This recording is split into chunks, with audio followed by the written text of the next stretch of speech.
ഞാൻ ഈ പണിയൊക്കെ നിർത്തിയിട്ട് ഏതാണ്ട് പതിറ്റാണ്ടുകളായി എന്ന് പറയണം.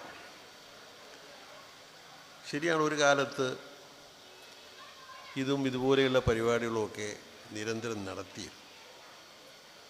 ഈ കൊടുവള്ളിയിൽ തന്നെ വന്ന് ചില പരിപാടികൾ നടത്തിയതായി ഓർക്കുന്നുണ്ട്. അന്നെന്താണ് പറഞ്ഞതെന്ന് ഓർമ്മയില്ലെങ്കിലും അങ്ങനെ നടത്തിയിരുന്നുവെന്ന് ഓർമ്മയില്ല.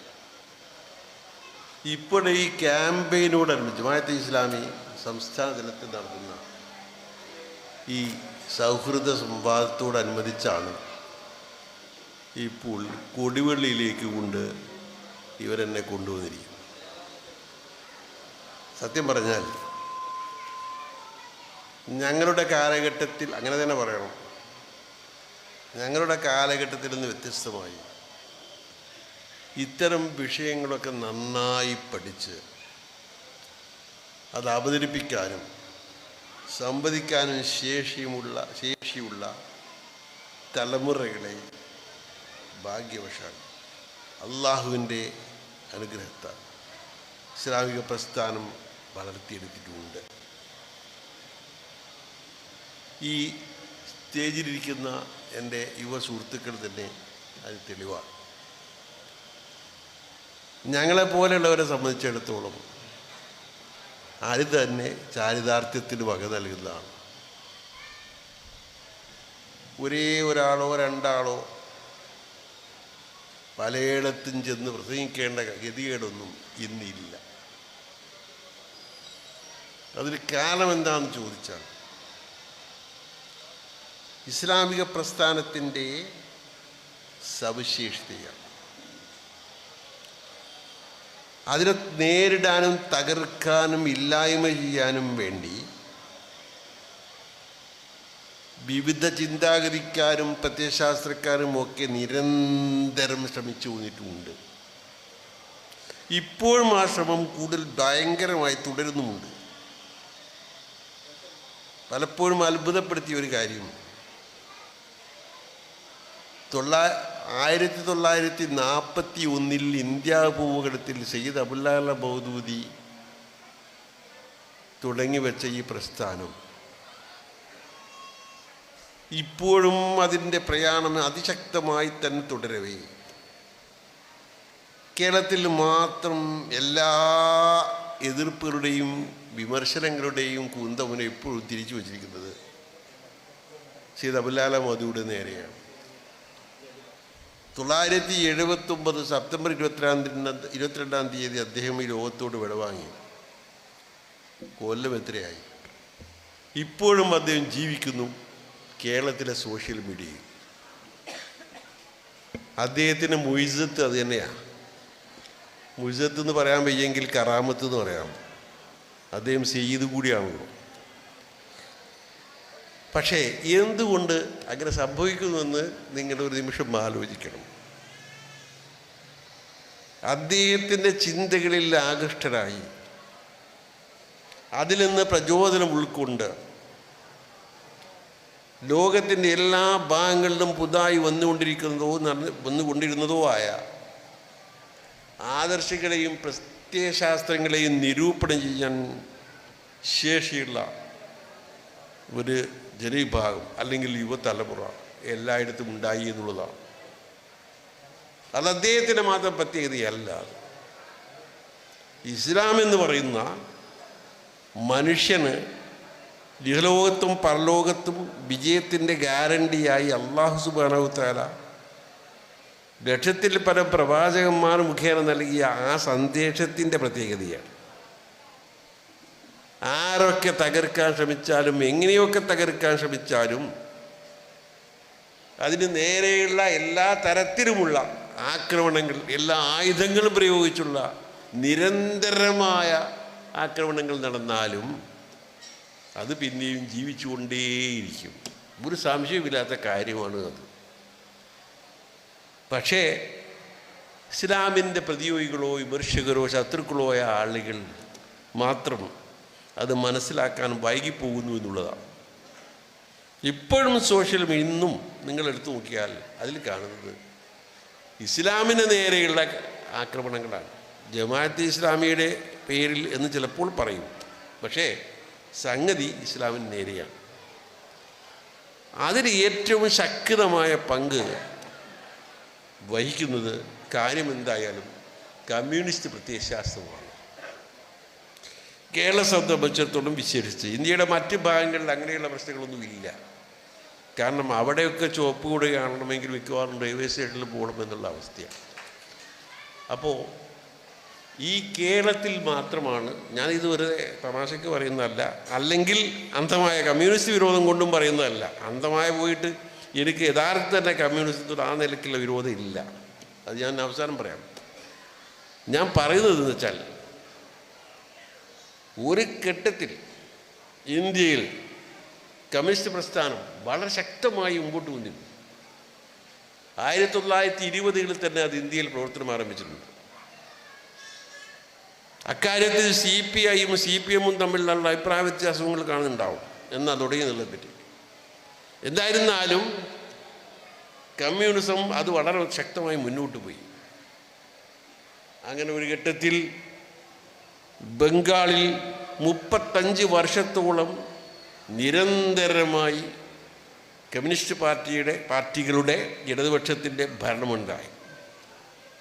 കേരളത്തിൽ മാറിയും മറിഞ്ഞിങ്ങനെ വന്നുകൊണ്ടേയിരുന്നു, പോയിക്കൊണ്ടിരുന്നു. അവസാനം ഇത്തവണ ഭരണ തുടർച്ച തന്നെ കിട്ടി. ഇതൊക്കെയാണ് അതിൻ്റെ ഒരവസ്ഥയെങ്കിൽ മറുഭാഗത്ത് ഇന്ത്യയിലെ തൊഴിലാളി വർഗത്തിൻ്റെ ഏറ്റവും വലിയ പ്രതീക്ഷയായിരുന്ന കമ്മ്യൂണിസ്റ്റ് പാർട്ടി എന്ന് പറയുന്നത് ഇന്ന് തൊഴിലാളികൾ പോലും ചെറിയ ന്യൂനപക്ഷത്തിൽ മാത്രമേ അതുള്ളൂ. പകരം പിന്തിരിക്കൻ വലതുപക്ഷ പാർട്ടികളുടെ അവരുമായിട്ട് അവർ തുടങ്ങി വെച്ച തൊഴിലാളി സംഘടനകളാണ് ഇന്ത്യയിൽ നമ്പർ 1, നമ്പർ 2. അതുകൊണ്ടാണ് ന്യായമായ ആവശ്യത്തിന് വേണ്ടി ഒരു സമരം അല്ലെങ്കിൽ ഒരു ബന്ദ് അല്ല ഹർത്താൽ അത് ദേശീയമായി ആഹ്വാനം ചെയ്താൽ പോലും ആ ഫലമുണ്ടാവുന്നത് കേരളത്തിലും ബംഗാളിലെ ചില പോക്കറ്റുകളിൽ മാത്രമാണ്. ബാക്കിയുള്ള ഇടത്തുള്ള BMS-നെ പോലെയുള്ള തൊഴിലാളി സംഘടനകളാണ്. ഇത്തരം അവസ്ഥയിലേക്ക് കമ്മ്യൂണിസ്റ്റ് പ്രസ്ഥാനം എത്തിച്ചേർന്നു. അതിൻ്റെ കാര്യങ്ങളൊക്കെ വിശദമായി ചർച്ച ചെയ്യാനൊന്നും ഇപ്പോൾ അവസരമില്ല, അതിൻ്റെ ആവശ്യവുമില്ല. ഞാൻ പലപ്പോഴും കമ്മ്യൂണിസ്റ്റ് നേതാക്കന്മാരുമായും അതിൻ്റെ വക്താക്കളുമായിട്ടും സൗഹാർദ്ദ സംഭാഷണം നടത്തുന്ന മനുഷ്യരാണ്. അവരെഴുതിയത് വായിക്കാറുണ്ട്. നേരിട്ട് കാണുമ്പോൾ അവർ പറയുന്നൊരു കാര്യം, നിങ്ങളതൊക്കെ എന്തിനു പറയാം, ഞങ്ങളത് എന്നേ ഒഴിവാക്കി. അവരുടെ പ്രത്യയശാസ്ത്രം അവരിന് ഒഴിവാക്കുന്നവർ. ഞാൻ ഈ വെറുതെ പറയല്ല. ഇവിടെ അടുത്ത് പാർട്ടിയുടെ ആക്ടിംഗ് സെക്രട്ടറി കേരളത്തിലെ വിജയരാഘവൻ തന്നെ പറഞ്ഞല്ലോ, വൈരുദ്ധ്യാധിഷ്ഠിത ഭൗതികവാദ അതൊക്കെ ഇപ്പം ഒന്ന് ആലോചിക്കേണ്ട കാര്യമാണെന്ന് പറഞ്ഞു. അപ്പം ആരോ അത് മറ്റേ വ്യതിയാനമാണെന്നൊക്കെ ചോദിച്ചു. അതില്ല സാറില്ലാന്ന് പറഞ്ഞു. അത് ഒതുക്കി. സംഗതി എന്താണെന്ന് വെച്ചാൽ അദ്ദേഹം ഉൾപ്പെടെയുള്ള ആളുകൾ ഇപ്പോൾ ഈ വൈരുദ്ധ്യാധിഷ്ഠിത ഭൗതികവാദത്തിലോ അതുപോലെ തന്നെ ഈ നിഷേധം എന്നൊക്കെ പറയുന്ന കാര്യങ്ങളുണ്ടല്ലോ, അതോ അല്ലെങ്കിൽ ചരിത്രത്തിൻ്റെ ഭൗതിക വ്യാഖ്യാനമോ അല്ലെങ്കിൽ ഉച്ചമൂല്യ സിദ്ധാന്തമോ ഇതൊന്നും ഇപ്പോൾ അവരെന്നെ വായിക്കാറില്ല, പഠിക്കാറില്ല, പറഞ്ഞു നടക്കാറുമില്ല. അത് ഇപ്പോഴൊന്നും മാത്രമല്ല. ഞാൻ പ്രബോധനത്തിൽ ജോലി ചെയ്തിരുന്ന 60കളിലോ 70കളിൽ സ്ഥിതി അറിഞ്ഞാൽ ഈ കമ്മ്യൂണിസ്റ്റ് നേതാക്കന്മാരുടെ പ്രസംഗം ഉണ്ടാകുമ്പോൾ കേൾക്കാൻ പോകും. EMS നമ്പൂതിരിപ്പാടിൻ്റെ പ്രസംഗം മാനേജർ മൈതാനിലോ മുതലക്കുള്ള മൈതാനിലോ നടക്കുമ്പോൾ എന്തായാലും പോവും. അതുപോലെ AKGയുടെ പ്രസംഗം ഉണ്ടായാൽ പോവും. ഇവരൊക്കെ പ്രസംഗങ്ങളൊക്കെ അതാത് അവരുടെ കാലഘട്ടത്തിലെ രാഷ്ട്രീയ സംഭവങ്ങളെക്കുറിച്ചും അതുപോലെയുള്ള കാര്യങ്ങളെക്കുറിച്ചും തൊഴിലാളി പ്രശ്നങ്ങളെക്കുറിച്ചും പറയുന്നതല്ലാതെ ഈ തത്വശാസ്ത്രം അവതരിപ്പിക്കുന്നത് ഞാൻ കേട്ടിട്ടില്ല. ആകെ കൂടി കേട്ടത് മിസ്റ്റർ K. ദാമോദരൻ്റെ, നമ്മുടെ ഒരു ദാമോദരൻ ഉണ്ടായിരുന്നു, വളരെ കമ്മ്യൂണിസ്റ്റ് താത്വികനായിരുന്നു. അദ്ദേഹം അവസാനം കമ്മ്യൂണിസത്തോട് വിടചൊല്ലിയാണ് മരിച്ചത് കൂടെ. അപ്പോൾ ദാമോദരൻ്റെ പ്രസംഗം കേൾക്കാൻ പോയി. അത് ശരിക്കും പ്രത്യയശാസ്ത്രപരമായിരുന്നു. അതുകൊണ്ട് കേൾക്കാൻ ആകെ എന്നെപ്പോലെയുള്ള 5-6 ആളുകളുണ്ട്, വേറെ ആരും ഇല്ല താൻ. ഇതാണ് ഇതിൻ്റെ സ്ഥിതി. അന്നേ ഇപ്പോഴത്തെ കഥ പറയും വേണ്ടല്ലോ. അപ്പോൾ ഈ പ്രത്യക്ഷ സൈദ്ധാന്തികമായ തകർച്ച എന്നൊക്കെ ഇതിലെവിടോ ഇരിക്കണ്ടു. അതിനൊന്നും പറ്റി പറയേണ്ട കാര്യവുമില്ല. സൈദ്ധാന്തികമായി തകർന്നു എന്നുള്ള അവർ തന്നെ സമ്മതിക്കുന്ന കാര്യമാണ്. ഇപ്പോൾ പ്രായോഗികമായിട്ടുള്ള പ്രശ്നമാണ് അവർ നേരിടുന്നത്. എന്നാലും 1917 സോവിയറ്റ് യൂണിയൻ, അന്ന് റഷ്യയാണ്, ആ റഷ്യൻ നടന്ന വിപ്ലവം, ഒക്ടോബർ വിപ്ലവം, അത് ലോകത്തെ അമ്പരപ്പിച്ച ഞെട്ടിച്ച മഹാസംഭവം തന്നെയായിരുന്നു. ഒരു സംശയവുമില്ലാതെ കാര്യം. കാൾ മാർക്സും അതുപോലെ ഫ്രെഡറിക് എംഗൽസും ചേർന്ന് രൂപം നൽകിയ കമ്മ്യൂണിസം, അത് 1848 അവർ പുറത്തിറക്കിയ കമ്മ്യൂണിസ്റ്റ് മാനിഫെസ്റ്റോ, അവർ വാള്യങ്ങളായിട്ട് പ്രസിദ്ധീകരിച്ച ദാസ് ക്യാപിറ്റൽ, ഇതെല്ലാം ഒരു പുതിയ സംഭവമായിരുന്നു. നേരത്തെ സൂചിപ്പിക്കപ്പെട്ട പോലെ ലോകത്തെങ്ങും ചൂഷണം ചെയ്യപ്പെട്ട, വളരെ വിശേഷിച്ച് യൂറോപ്യൻ രാജ്യങ്ങളിൽ ചൂഷണം ചെയ്യപ്പെട്ട തൊഴിലാളികളുടെ മോചനത്തിന് വേണ്ടി, മുതലാളിമാരുടെ മുതലാളിത്തത്തിൻ്റെ ആധിപത്യത്തിൽ നിന്ന് ലോകത്തെ രക്ഷിക്കാൻ, തൊഴിലാളി വർഗ ആധിപത്യം സ്ഥാപിതമാവാൻ, അങ്ങനെ ചൂഷിതരായ ഒരു വിഭാഗം ഉണ്ടാവരുത് ലോകത്ത്, സകല ചൂഷകരെയും അടിച്ചൊതുക്കി തകർത്ത് തലസ്ഥാനത്ത് ചൂഷിതരുടെ ഒരു സ്റ്റേറ്റ് നിലവിൽ വരാൻ, ഒരു സ്റ്റേറ്റ് എന്ന് പറഞ്ഞാൽ ലോകമാകെ നിലവിൽ വരാൻ വേണ്ടി കമ്മ്യൂണിസ്റ്റ് മാനിഫെസ്റ്റോയിലൂടെ ആഹ്വാനം ചെയ്തല്ലോ. ലോകത്തെങ്ങുമുള്ള തൊഴിലാളികളെ, ആണും പെണ്ണുമായ തൊഴിലാളികളെ, നിങ്ങൾക്ക് നഷ്ടപ്പെടാൻ ഒന്നുമില്ല, നിങ്ങളെ കാലുകളെ കെട്ടി വരുന്ന ചങ്ങലകളല്ലാതെ എന്ന് അവസാനമായി പറഞ്ഞുകൊണ്ടാണ് ഈ മാനിഫെസ്റ്റോ അവസാനിക്കുന്നത്. ആ മാനിഫെസ്റ്റോയുടെ അടിസ്ഥാനത്തിൽ അന്ന് ചിന്താപരമായൊരു മാറ്റമുണ്ടാക്കാൻ അവർ ശ്രമിച്ചു, പക്ഷെ വിജയിച്ചില്ല. പിന്നെ വിജയിച്ചതെപ്പോഴാണ്? അവർ പോലും വിചാരിച്ചിട്ടില്ലാത്ത റഷ്യയിലാണ്. റഷ്യയിൽ നേരത്തെ ഞാൻ പറഞ്ഞ പോലെ 1917 ഒക്ടോബറിൽ വിപ്ലവം നടന്നു. ആ വിപ്ലവം, ഒക്ടോബർ വിപ്ലവം, V.I. ലെനിനും ജോസഫ് സ്റ്റാലിനും രണ്ടുപേരും ചേർന്ന് നടത്തിയ ആ വിപ്ലവം, അത് ലോക ചരിത്ര സംഭവം തന്നെയായിരുന്നു, സംശയവുമില്ല. പക്ഷേ അതിനൊക്കെ കൊടുക്കേണ്ടി വന്ന വില ഒന്ന് നിങ്ങൾ മനസ്സിലാക്കേണ്ടതാണ്. ഏറ്റവും ചുരുങ്ങിയ കണക്കനുസരിച്ച് സോവിയറ്റ് യൂണിയനിൽ സ്റ്റാലിൻ്റെ കാലഘട്ടത്തിൽ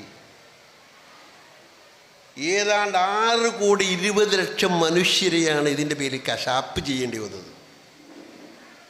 അവരൊക്കെ മുതലാളിമാരായിരുന്നില്ലേ എന്ന് വെച്ചാൽ ആയിരുന്നില്ല. അതിൽ മുതലാളിമാരും ഉണ്ടായിരുന്നു, വെറ്റി പുരുഷകളും ഉണ്ടായിരുന്നു, ഒക്കെ ശരിയാണ്.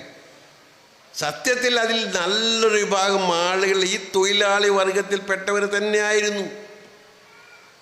അത് വിജയിച്ചത്, നടത്തിയത് ബെൻഷവിക്കുകളാണെങ്കിലും വിജയിച്ചത് അവസാനം ബോൾഷെവിക്കുകളാണ്. ആ ബോൾഷെവിക്കുകളുടെ കരങ്ങളാൽ വധിക്കപ്പെട്ട ബെൻഷവിക്കുകളുടെ എണ്ണം ഇതിൽ പെടും. അങ്ങനെ കൊന്നൊടുക്കി തന്നെയാണ് 29 കൊല്ലക്കാലം ജോസഫ് സ്റ്റാലിൻ റഷ്യ ഭരിച്ചത്. ആ കാലഘട്ടത്തിലാണ് അത് USSR ആയി തീർന്നത്. ഇന്ന് നമ്മൾ മധ്യേഷ്യൻ റിപ്പബ്ലിക്കുകൾ എന്ന് പറയുന്ന താഷ്കൻഡ്, കസാക്കിസ്ഥാൻ, അസർബൈജാൻ തുടങ്ങിയ 5-6 സ്റ്റേറ്റുകൾ, മുസ്ലിം സ്റ്റേറ്റുകളുണ്ടല്ലോ, അതെല്ലാം അടക്കം 16 സ്റ്റേറ്റുകളുള്ള USSR നിലവിൽ വരും. ഈ USSRൽ അവരടക്കി ഭരിച്ചു. ഏതുവരെ? 1990-കൾ വരെ.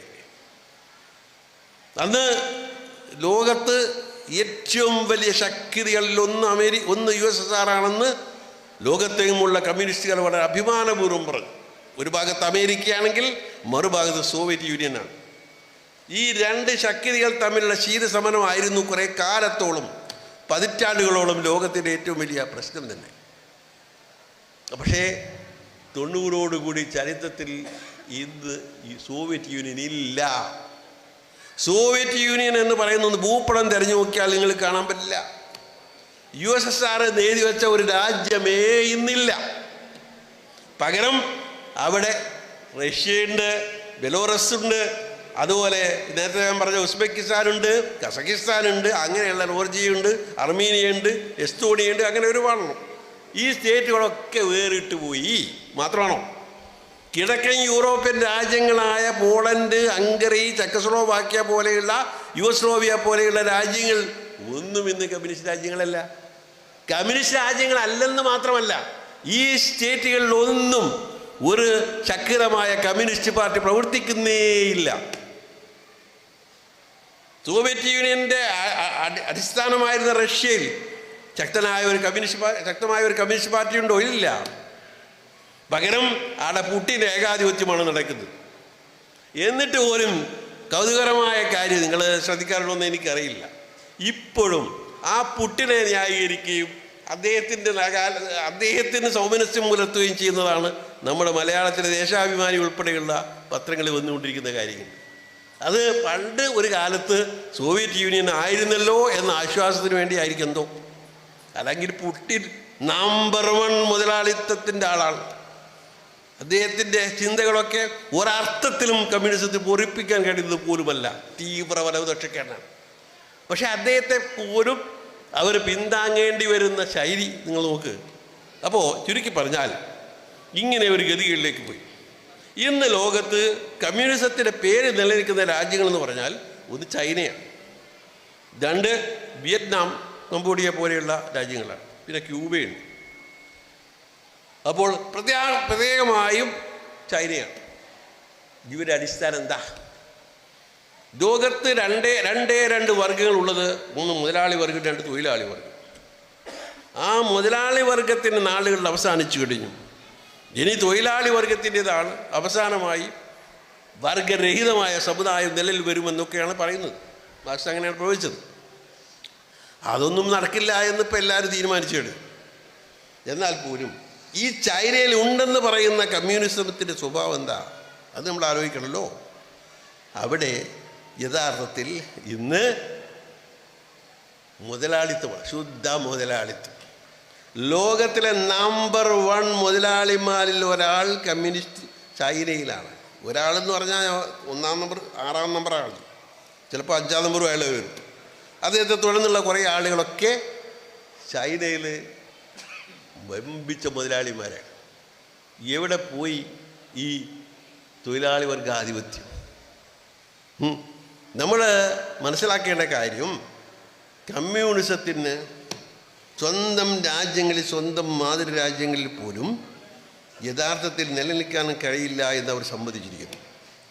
സ്വകാര്യ ഗുണാവകാശത്തോടും സ്വകാര്യ സ്വത്തിനോടും സന്ധി ചെയ്തുകൊണ്ടല്ലാതെ, സ്വകാര്യ മുതലാളിമാരെ പ്രോത്സാഹിപ്പിച്ചുകൊണ്ടല്ലാതെ, ചങ്ങാത്ത മുതലാളിത്തം നിലനിർത്തിക്കൊണ്ടല്ലാതെ കമ്മ്യൂണിസ്റ്റ് നാടുകളിൽ പോലും ഇന്ന് കമ്മ്യൂണിസം പേരിന് പോലും നിലനിൽക്കുന്നില്ല എന്നുള്ള വസ്തുതയാണ്.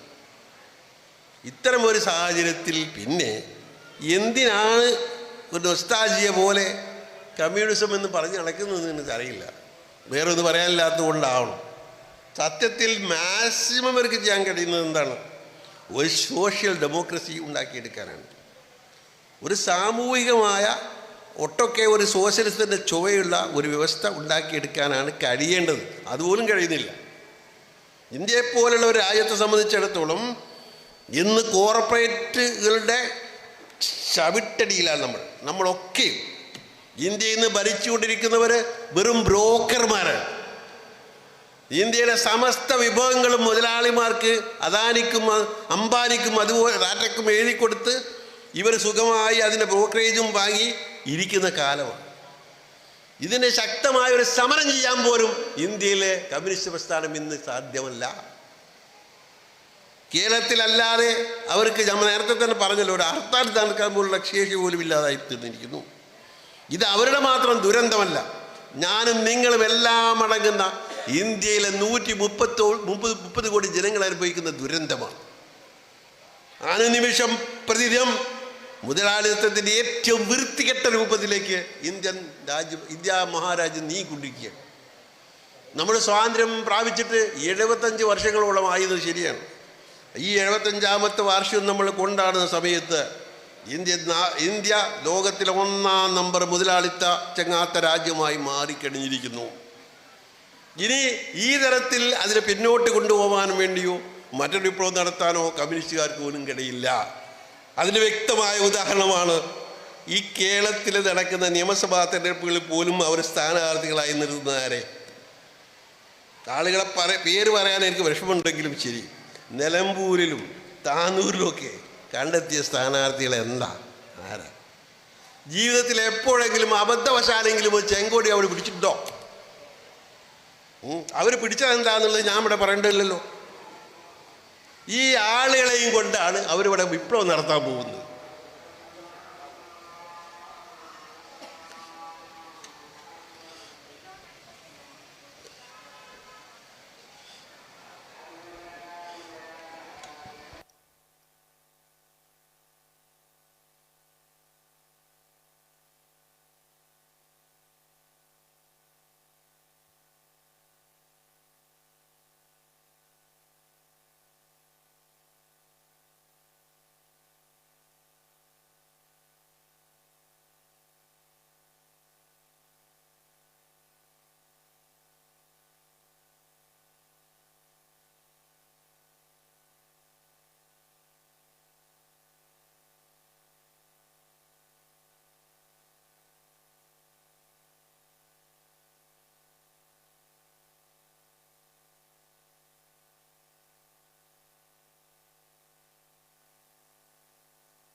ഞാൻ എൻ്റെ പ്രസംഗം ദീർഘിപ്പിക്കാൻ ഉദ്ദേശിക്കുന്നില്ല. സൈദ്ധാന്തിക തകർച്ച എന്നൊക്കെ പറഞ്ഞാൽ അത് നോക്കിക്കാണാവുന്ന വിധം പ്രബുദ്ധരായ കേരളീയരുടെ മുമ്പിലുള്ളൊരു വസ്തുതയായിരിക്കെ അത് കൂടുതൽ വിശകലനം ചെയ്യേണ്ട ഒരു ആവശ്യമേ ഇല്ല. ഞാൻ പറഞ്ഞു വരുന്നത് നമ്മൾ പ്രായോഗിക രംഗത്ത് ചിന്തിക്കണമെന്നുള്ളതാണ്. ഇപ്പോൾ നമ്മുടെ പിണറായി ഗവൺമെൻറ്റിന് ഏതാണ്ട് എൻ്റെ ഓർമ്മച്ച മുതലുള്ള കാലത്ത് വെച്ച് നോക്കി പറഞ്ഞാൽ ആദ്യമായി ഭരണ തുടർച്ച കിട്ടിയിരിക്കും. ആ തുടർച്ച കിട്ടാനുള്ള മുഖ്യമായ കാരണങ്ങളിൽ ഒന്ന്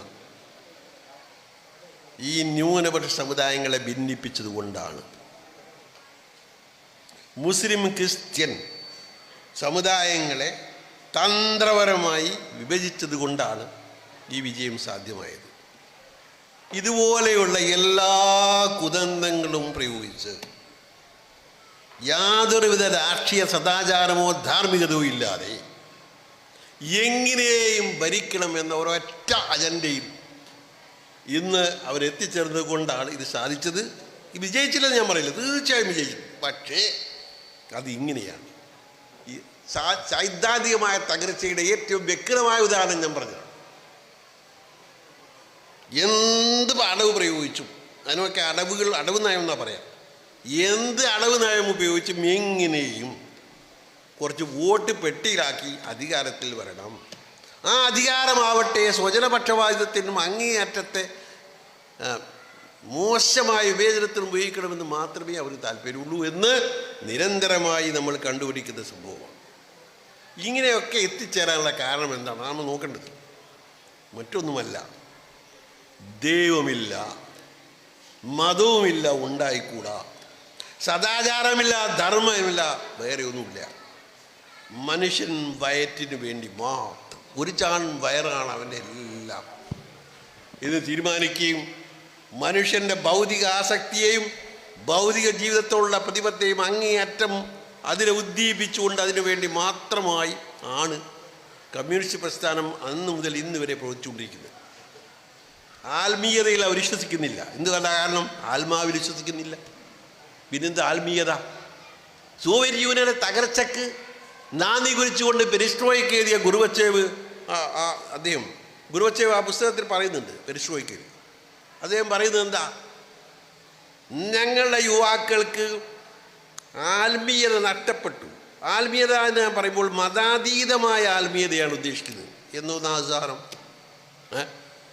ആത്മാവില്ലാത്തവർക്ക് എന്ത് ആത്മീയത മനസ്സിലാവണല്ലോ. ഐശ്വര്യം എന്ന വാക്ക് സാധാരണ കമ്മ്യൂണിസ്റ്റുകാരെല്ലാവരും ഉപയോഗിക്കലുണ്ട്. ഊർക്ക് ഈശ്വരനല്ല, പിന്നെ ഇവിടുന്ന് ഐശ്വര്യം ഉള്ളവ. ഇത്തരത്തിലുള്ള വൈരുദ്ധ്യങ്ങൾ പോലും ഇപ്പോഴും വെച്ചു പുലർത്തുക. ഏറ്റവും ചുരുങ്ങിയത് വൊക്കാബുലറി എങ്കിലും മാറ്റണ്ടേ? അത് മാറ്റാൻ കഴിയില്ല. അപ്പോൾ ചുരുക്കി പറഞ്ഞാൽ മനുഷ്യൻ ദൈവത്തിൽ വിശ്വസിക്കണം. അപ്പം കൊണ്ട് മാത്രമല്ല എന്ന് പറയുന്നത് മനുഷ്യൻ ആദ്യം മുതലേക്ക് പറഞ്ഞത് കാര്യമാണ്. നമ്മളൊക്കെ ജീവിക്കുന്നത് ഒരു ചാൺ വയറിന് വേണ്ടിയോ റൊട്ടിക്ക് വേണ്ടിയോ മാത്രമല്ല. അതൊക്കെ ആവശ്യമാണ്, അതുണ്ടാവുകയും വേണം, എല്ലാവർക്കും കിട്ടണം, അതൊക്കെ വേറെ കാര്യമാണ്. മനുഷ്യൻ ദൈവത്തിൽ വിശ്വസിക്കാതെ, അവൻ പാരത്രികമായ ശാശ്വത ജീവിതത്തിൽ വിശ്വസിക്കാതെ, തന്നെപ്പോലെയുള്ള മനുഷ്യരെല്ലാവരും ദൈവത്തിൻ്റെ സൃഷ്ടികളും സമന്മാരുമാണെന്ന് അംഗീകരിക്കാതെ, ധർമ്മത്തിനെയും സദാചാരത്തിനെയും ബാലപാഠങ്ങളിലും ഉൾക്കൊള്ളാതെ കേവല ഭൗതികവാദിയായിക്കൊണ്ട് ഒരിക്കലും ക്ഷേമവും ഉണ്ടാവില്ല, മോക്ഷവും ഉണ്ടാവില്ല എന്ന് തെളിയിക്കുന്നതാണ് ഓരോ ദിവസവും വരുന്ന ഇവിടെ പ്രവർത്തനം. അക്കാര്യത്തെക്കുറിച്ച് ചിന്തിക്കണമെന്നാണ് എനിക്ക് നമ്മുടെ യുവാക്കളോടൊക്കെ പറയാനുള്ളത്. യുവജനങ്ങൾ എന്തിൻ്റെയോ പേരിൽ, ചിലപ്പോൾ ന്യായീകരിക്കാൻ കഴിയുന്നതായിരിക്കാം, അല്ലെങ്കിൽ ഇല്ലായിരിക്കാം, എന്തിൻ്റെയോ പേരിൽ ഇത്തരം പ്രസ്ഥാനങ്ങളിലേക്ക് ആകർഷിക്കപ്പെടുമ്പോൾ ആലോചിക്കേണ്ട കാര്യം, നിങ്ങൾക്ക് മനസ്സമാധാനം വേണ്ടതുണ്ടോ? നിങ്ങൾക്ക് മനുഷ്യനായി ലോകത്ത് ജീവിക്കേണ്ടതുണ്ടോ? നിങ്ങൾക്ക് മനുഷ്യനായി തന്നെ ഉയർത്തെഴുന്നേൽക്കേണ്ടതുണ്ടോ? എങ്കിൽ നിങ്ങൾ ഈ കേവല ഭൗതികമായ ഡയലക്റ്റിക്കൽ മെറ്റീരിയലിസം ഉൾപ്പെടെയുള്ള പ്രത്യയശാസ്ത്രങ്ങൾ ഭരിച്ചെറിഞ്ഞുകൊണ്ട് മനുഷ്യനായി ജീവിക്കാൻ ദൈവം നൽകിയ സന്ദേശത്തിലേക്ക് വരിക തന്നെ വേണ്ടി വരും. അത് കേട്ടില്ല കണ്ടില്ല എന്ന് വെച്ചുകൊണ്ട് നടന്നാൽ സംഭവിക്കാൻ പോകുന്നതാണ് ഇപ്പോൾ സംഭവിക്കുന്നത്.